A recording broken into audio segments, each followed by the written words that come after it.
"Please sir, can I sleep in your garage?" said the poor girl to the single dad. His answer stuns. It was just past midnight when Marcus heard the knock. Soft, hesitant, almost like whoever was on the other side wasn't sure they deserved to knock at all. He almost ignored it. He almost turned off the porch light and went back to bed. But something stopped him, a feeling deep in his chest he couldn't name. And when he opened that door, his entire world shifted.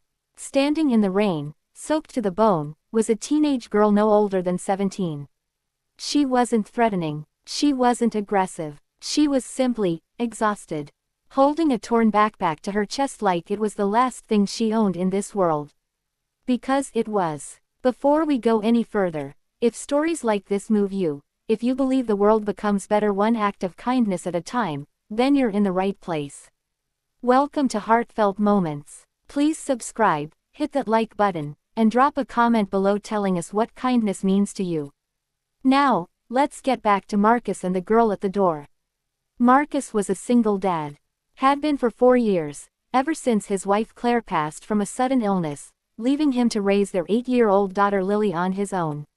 Life wasn't easy. He worked double shifts at a hardware store, packed Lily's lunches every morning, and somehow found time to coach her weekend soccer team. He was tired in the way that only single parents truly understand, tired in his bones, tired in his soul. But he kept going, because Lily needed him too. That rainy Tuesday night, he had just put Lily to bed and settled into his armchair with a cup of tea when the knock came.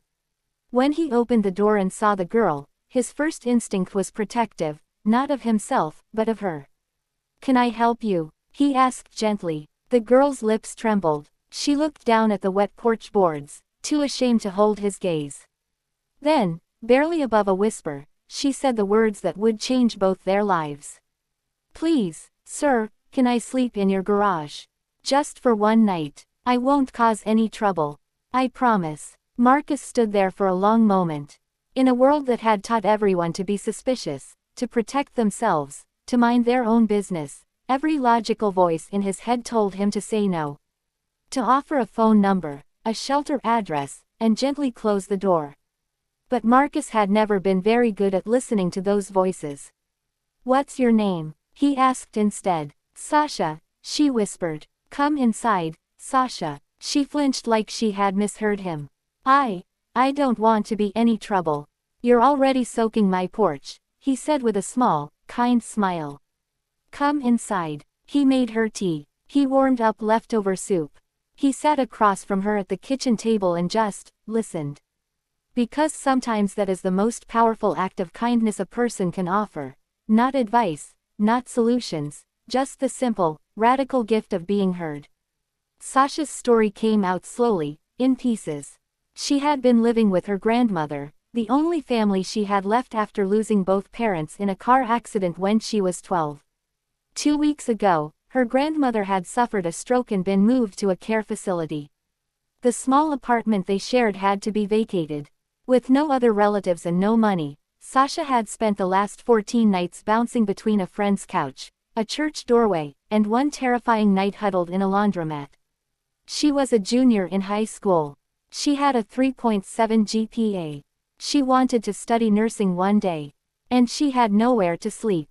Marcus listened to every word. Then he stood up, walked down the hallway, and came back with a pillow and a folded quilt. "The couch is yours," he said simply. "For as long as you need it." Sasha stared at him. "You don't even know me." "I know enough," Marcus said. "I know you knocked on a stranger's door and asked for the smallest possible thing, a garage floor. That tells me you're not someone looking to take advantage. That tells me you're just someone who needed one person to say yes." She cried then, the kind of crying that comes from somewhere deep, relief and grief and gratitude all tangled together. The next morning, Lily came downstairs to find a teenage girl asleep on their couch and handled it with the pure, uncomplicated acceptance that only children possess. By breakfast, she was showing Sasha her drawings and asking if she liked strawberry jam. Marcus made calls that week.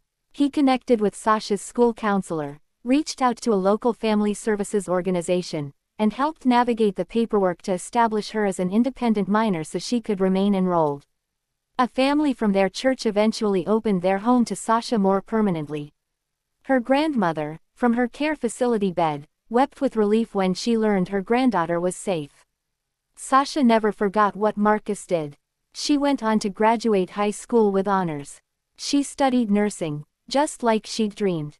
And years later, when she spoke at a community fundraiser for homeless youth, she told the story of a rainy night, a stranger's door, and a man who chose kindness when the world gave him every excuse not to.